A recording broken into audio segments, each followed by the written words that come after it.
Hello everyone, स्वागत है आपका आपके अपने चैनल पर। प्लीज़ चैनल को सब्सक्राइब कर लीजिए ताकि जो भी इंफॉर्मेशन हो गवर्नमेंट जॉब से रिलेटेड वो सभी आप तक पहुंच सके। जैसा कि आप सब जानते हैं कि हम स्पेशल एजुकेशन के पेपर को डिस्कस कर रहे हैं जो 14 जुलाई 2024 को फर्स्ट शिफ्ट में हुआ था। इसमें हमने जीके, इंग्लिश और हिंदी के सेक्शन को डिस्कस कर लिया है। अब हम डिस्कस करेंगे इसके स्पेशल एजुकेशन के पार्ट को। तो ये भी पार्ट्स में ही आएगा क्योंकि इससे वीडियो लंबी नहीं होती और हम उसे आसानी से डिस्कस कर सकते हैं। चलिए स्टार्ट करते हैं। इसमें जो फर्स्ट क्वेश्चन है ये है find out the statement which is not correct about the nature of learning. इसमें ये पूछा गया है कि नेचर ऑफ लर्निंग के लिए जो स्टेटमेंट्स यहाँ पे 4 स्टेटमेंट्स दी गई हैं इनमें से कौन सा नहीं है नेचर लर्निंग का, यानी कि सीखने का जो प्रकृति है वो कैसी नहीं है। लर्निंग पर्पसिव होती है, गोल डायरेक्टेड होती है, बिल्कुल सही है। लर्निंग एक प्रोसेस है ना कि प्रोडक्ट, ये भी बिल्कुल सही है। Learning is universal and continuous, ये भी सही है। But learning is permanent and can not be reversed, ये बिल्कुल गलत है। तो नेक्स्ट क्वेश्चन पढ़ेंगे हम। सेकंड क्वेश्चन है Which Indian Act takes care of providing education, employment, creation of barrier-free environment, social securities, etc. of person with disability? इसमें पूछा गया है कि इसमें से कौन सा एक्ट है जो employment and education, barrier free environment and social security को प्रमोट करता है, यानी कि जो प्रोवाइड करता है। तो इसका जो सही उत्तर बनेगा वो बनेगा RPWD एक्ट 2016। अगर आप कोई भी एग्ज़ाम देने जा रहे हैं स्पेशल एजुकेशन से रिलेटेड या फिर रिसोर्स सेंटर कोऑर्डिनेटर का एग्ज़ाम देने जा रहे हैं तो आपको ये चारों एक्ट अच्छे से पढ़ने हैं। RCI एक्ट भी पढ़ना है, RPWD भी और RTE भी और मेंटल हेल्थ एक्ट 1987 और सबसे इम्पॉर्टेंट इसमें से RPWD एक्ट है 2016। जो PWD जो एक्ट था, पर्सन विद डिसेबिलिटी एक्ट 1995, इसने इसको रिप्लेस किया था। तो इस एक्ट को बहुत अच्छे से पढ़ के जाइए। नेक्स्ट क्वेश्चन पढ़ेंगे हम। बच्चा भाषा के छोटे सरल वाक्य कब बोलना शुरू कर देता है? तो जो बच्चा है वो छोटे सरल वाक्य 2 साल की उम्र में बोलना शुरू कर देता है। नेक्स्ट क्वेश्चन पढ़ेंगे हम। ये असर्शन दिया गया है, फिर उसका रीज़न दिया गया है। अब ये बताना है कि सही है या गलत है। तो educational evaluation is carried out from time to time, और जिसका रीज़न है through evaluation reliable decisions about planning, educational planning is made. First question है कि educational evaluation time to time किया जाना चाहिए, तो बिल्कुल सही है, किया जाना चाहिए। क्योंकि इससे क्या होता है कि डिसीज़न जो हमें एजुकेशनल प्लानिंग में डिसीजंस लेने होते हैं वो सही से हम ले पाते हैं। तो ये दोनों सही है और जो रीज़न है वो असर्शन के लिए बिल्कुल सही दिया गया है, तो इसका थर्ड ऑप्शन बिल्कुल सही बन जाएगा। नेक्स्ट क्वेश्चन हम पढ़ेंगे। इसमें है प्राइमरी लैंग्वेज और the mother tongue of child is extensively used in this method of teaching English language. कि आप सभी को पता है कि जो NEPI है वो भी आपको पढ़ के जानी है, उसमें भी प्राइमरी लैंग्वेज जो मदर टंग है उस पर बहुत ज़्यादा फोकस किया गया है। तो अगर आप कोई भी एग्ज़ाम देने जा रहे हैं तो आपको NEP ज़रूर पढ़ के जानी है जो 2020 में आई है। अब इस साल उसको 4 ईयर्स हो चुके हैं, तो आपको NEP ज़रूर पढ़ के जानी है और इसका सही आंसर जो है वो है ग्रामर ट्रांसलेशन मेथड। इसमें क्या किया जाता है कि इंग्लिश लैंग्वेज को पढ़ाने के लिए प्राइमरी लैंग्वेज मदर टंग के माध्यम से हम इंग्लिश बच्चों को पढ़ना सिखाते हैं। नेक्स्ट क्वेश्चन हम पढ़ेंगे। Question number 6, adolescence is the transitional phase of growth and development between dash and dash. इसमें बताया गया कि एडोलसेंस है जो, बेसिकली इसको ऐसे समझिए कि एडोलसेंस जो है वो किन 2 एज के बीच में आती है। तो ये होती है, इससे पहले एडोलसेंस से पहले आता है चाइल्डहुड और एडोलसेंस के बाद आता है एडल्टहुड। तो यही इसमें पूछा गया है। तो आप इसको ऐसे भी समझ सकते हैं कि जो एडोलसेंस है वो ट्रांजिशनल फेज है किसका, ग्रोथ एंड डेवलपमेंट का, किन 2 एजेस के बीच में, चाइल्डहुड और एडल्टहुड के बीच में। नेक्स्ट क्वेश्चन पढ़ेंगे हम। Question number 7, which statement is not correct with regards to inclusive education. Inclusive education के लिए यहाँ पर 4 स्टेटमेंट्स दी गई हैं। इनमें से कौन सी स्टेटमेंट इंक्लूसिव एजुकेशन के रिगार्डिंग ठीक नहीं है वो हमसे पूछा गया है। तो इसमें जो स्टेटमेंट्स हैं वो क्या है, specialized classroom and schools for children with special needs. कि जो स्कूल हैं और जो क्लासरूम है उन्हें स्पेशलाइज्ड बना दिया जाए। जो बच्चे स्पेशल नीड वाले हैं या जिन बच्चों को स्पेशल नीड की जो विशेष आवश्यकता वाले बच्चे होते हैं उनके लिए अलग से स्कूल बनाना, अलग से क्लासरूम्स बनाना, ये बिल्कुल गलत है। तो हमारा जो उत्तर है यही बिल्कुल सही है। पर हम नेक्स्ट भी पढ़ते हैं। Inclusive education means all children in the same classroom in the same school. बिल्कुल सही, कि एक ही छत के नीचे एक ही जगह पर सभी बच्चे पढ़ेंगे, चाहे वो स्पेशल नीड वाले बच्चे हैं, चाहे वो अदर्स बच्चे हैं, तो सभी बच्चों को एक ही क्लासरूम में पढ़ाया जाएगा। Real learning opportunities for groups who have traditionally been excluded, कि जो real learning opportunities for groups who have traditionally been excluded, इसका मतलब ये है कि सभी को एक समान हम अपॉर्चुनिटीज़ देंगे, कि पढ़ने लिखने की अपॉर्चुनिटीज़ सभी को दी जाएंगी।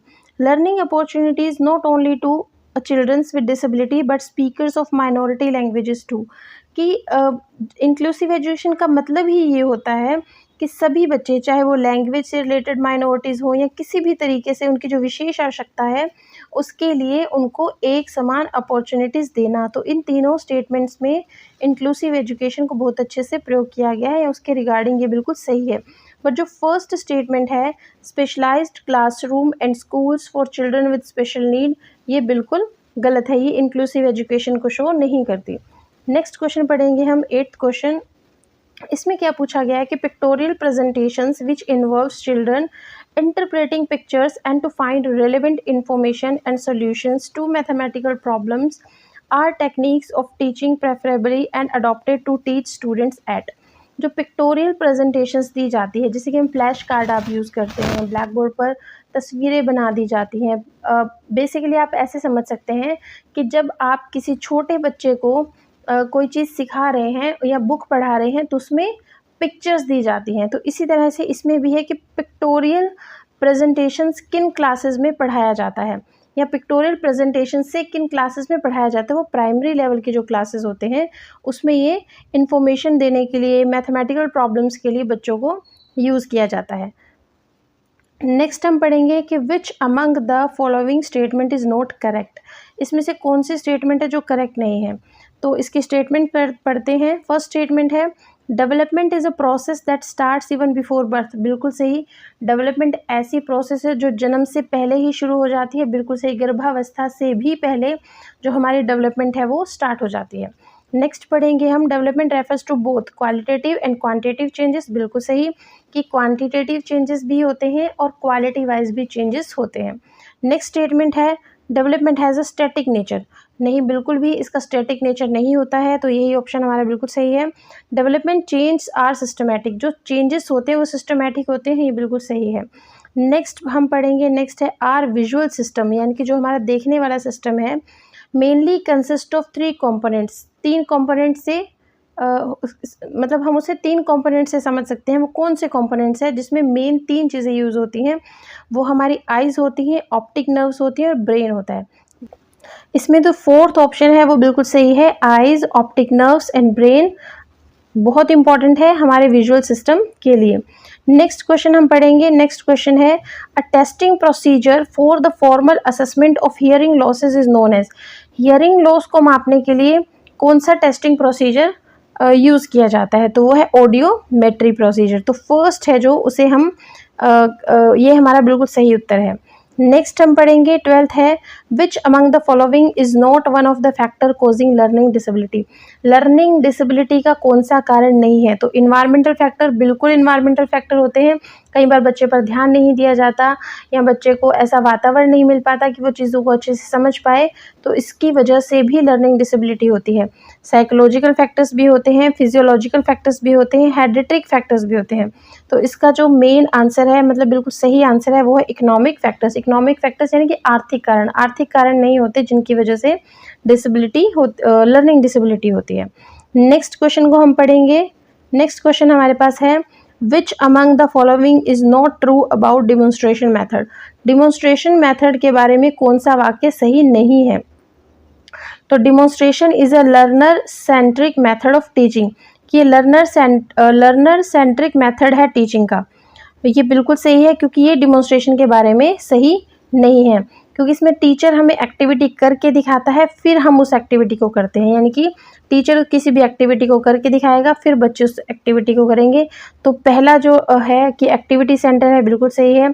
ये साइंस क्लासरूम में जो एक्सपेरिमेंट्स किए जाते हैं उसमें यूज़ किया जाता है, ये भी बिल्कुल सही है। ये ऑब्जर्वेशन में हेल्प करता है बच्चे की, बिल्कुल सही है, बट एक लर्नर सेंट्रिक मेथड ये नहीं है। नेक्स्ट हम पढ़ेंगे 14th को, अ tactile system of reading and writing which is devised for visually impaired children is known as, कि जो टैक्टाइल सिस्टम है रीडिंग और राइटिंग का जो टैक्टाइल सिस्टम है जो विजुअल इम्पेयर्ड बच्चे यूज़ करते हैं वो क्या है, वो है ब्रेल। ब्रेल में 6 डॉट्स होती हैं और इन्हीं के डिफरेंट कॉम्बिनेशन से बहुत सारी लैंग्वेजेस को लिखा जा सकता है। तो इस तरह से इसमें डॉट्स होते हैं, 2 कॉलम्स में डॉट्स होते हैं, 6 डॉट्स, तो इन्हीं के माध्यम से ये ब्रेल लिखी जाती है। नेक्स्ट क्वेश्चन हम इसका पढ़ेंगे, ऑप्थेल्मोलॉजिस्ट इज एसोसिएटेड विद, जो ऑप्थेल्मोलॉजिस्ट होते हैं वो विजुअल डिसऑर्डर्स को देखते हैं। नेक्स्ट क्वेश्चन हम पढ़ेंगे, the right of education act provides for the right to free and compulsory education to the childrens including childrens with special need between the age group of, इसमें ये पूछा गया है कि राइट टू एजुकेशन एक्ट में जो free और compulsory education दी जाती है वो कौन से एज ग्रुप को दी जाती है, वो दी जाती है 6 से 14 साल के बच्चों को, यानी कि 6 to 14 ईयर्स के बच्चों को। तो आपको ये जो राइट टू एजुकेशन एक्ट है ये भी ज़रूर पढ़ के जाना है। नेक्स्ट हम पढ़ेंगे 17th है, what is the term use to describe the phenomena of various social structures, belief system, rituals and ways of living coexisting within a single geopolitical settings, यानी कि इसमें क्या पूछा गया है कि कौन सी टर्म में आप यूज़ करेंगे जब आप इन सब चीज़ों को इनको एक्सप्लेन करोगे। तो social structures, belief systems, rituals जो होते हैं, रिचुअल्स आप देखिए कि रिचुअल्स ज़्यादातर हमारे कल्चर में आते हैं और सोशल स्ट्रक्चर है जो वो सोशल में आता है। तो सिंगल जियोपॉलिटिकल सेटिंग में हम इसको किस तरह से यूज़ करते हैं, इसे हम बोलते हैं सोशियो कल्चरल एक्टिविटीज़। नेक्स्ट हम पढ़ेंगे, under which scheme childrens with severe disability can be educated within home based and alternative educational setting to enable them to achieve independent living skills, कि under which scheme, इसमें कौन सी scheme ऐसी है जिसमें जो बच्चे हैं जो सीवियर डिसेबिलिटी वाले बच्चे होते हैं उनको एजुकेट किया जाता है होम बेस्ड एजुकेशन में। जो होम बेस्ड एजुकेशन का कंसेप्ट है वो सबसे पहले सर्व शिक्षा अभियान ने स्टार्ट किया था, जिसमें जो सीवियर डिसेबिलिटी वाले बच्चे होते हैं उन बच्चों को घर पे जाकर शिक्षा दी जाती है और उस शिक्षा में सबसे मेन फोकस दिया जाता है लिविंग स्किल्स पर, इंडिपेंडेंट लिविंग स्किल्स पर। तो ये भी चीज़ें आपको सर्व शिक्षा अभियान, राइट टू एजुकेशन एक्ट, ये सब चीज़ें बहुत अच्छे से पढ़ के जाइए क्योंकि इसमें से बहुत सारे क्वेश्चंस आपके एग्जाम्स में आ सकते हैं और इससे हमारे कंसेप्ट्स जो हैं वो डेवलप होते हैं, हम चीज़ों को अच्छे से समझ पाते हैं। नेक्स्ट क्वेश्चन हम पढ़ेंगे, documentaries, museums, artifacts and archives, timelines are some of the resources to teach dash effectively to social science students। Social science students को पढ़ाने के लिए जो डॉक्यूमेंट्रीज दिखाई जाती है, म्यूजियम्स में ले जाया जाता है, आर्चिव्स में ले जाया जाता है, तो वो किस विधा में पढ़ाया जाता है, किस सब्जेक्ट में सिखाई जाती है। तो उसमें हम हिस्ट्री जब बच्चों को सिखाते हैं तो हम उन्हें डॉक्यूमेंट्रीज, म्यूजियम्स, आर्टिफैक्ट्स आदि, आर्चिव्स आदि में लेकर जाते हैं और उन्हें इन सब चीज़ों के माध्यम से पढ़ाया जाता है। नेक्स्ट क्वेश्चन हम पढ़ेंगे, the period of trust and mistrust has appeared in which development story. इसमें टोटल 8 स्टेजेस हैं जो एरिक्सन ने दिए हैं और इसका जो सही उत्तर है वो है साइको सोशल डेवलपमेंट थ्योरीज। इन जो ये थ्योरीज हैं इनमें से स्टेजेस के नाम, उनकी जो वो स्टेजेस की कौन सी उम्र है बच्चे की, जैसे प्याजे की स्टेजेस हैं तो फर्स्ट जो स्टेज है वो किस उम्र में होती है, सेकंड स्टेज में किस उम्र में होती है, उसके करैक्टरिस्टिक्स क्या है, इनसे रिलेटेड प्रश्न भी पूछे जाते हैं। तो जो इसका उत्तर है वो है साइको सोशल डेवलपमेंट थ्योरीज। अब नेक्स्ट हमारा है कि what is the key component of successful inclusion in early year education. Early years education में सक्सेसफुल इंक्लूजन के लिए कौन सा कंपोनेंट सबसे ज़्यादा ज़रूरी है। तो फर्स्ट जो ऑप्शन है excluding childrens with disability from assessment, कि हम एक्सक्लूड कर दे बच्चों को, बिल्कुल नहीं। लिमिटेड एक्सेसिबिलिटी, ये भी बिल्कुल नहीं, फुल एक्सेसिबिलिटी होनी चाहिए। और जो इसका सही उत्तर बनेगा वो बनेगा flexible curriculum and accessible environment. Next हम पढ़ेंगे what is the primary focus of applied behaviour analysis. जो इसमें प्राइमरी फोकस दिया जाता है वो दिया जाता है पॉजिटिव रीइंफोर्समेंट में। नेक्स्ट हम पढ़ेंगे कि autistic childrens are found to share many characteristics with the following excepts. जो ऑटिस्टिक बच्चे होते हैं वो किन जो अदर यहाँ पे कुछ ऑप्शंस दिए गए हैं जैसे fragile x syndrome, emotional disturbance and mental retardation, किन के साथ अपनी कैरेक्टरिस्टिक्स हैं जो वो शेयर करते हैं, तो इन तीनों के साथ करते हैं, पर वो हाइपरटेंशन के साथ अपनी जो कैरेक्टरिस्टिक्स है वो शेयर नहीं करते हैं। अब नेक्स्ट हम पढ़ेंगे कि which among the following factors causing multiple disability in childrens is not associated at the time of birth. कि टाइम ऑफ इसमें पूछा गया है कि बर्थ के समय पे, जब बच्चे का बर्थ हो रहा है तो उस समय मल्टीपल डिसेबिलिटी का कारण नहीं है। पोस्ट नेटल ट्रॉमा, जो जन्म के बाद चीज़ें हो रही हैं, वो कैसे उसका कारण हो सकते हैं कि टाइम ऑफ बर्थ।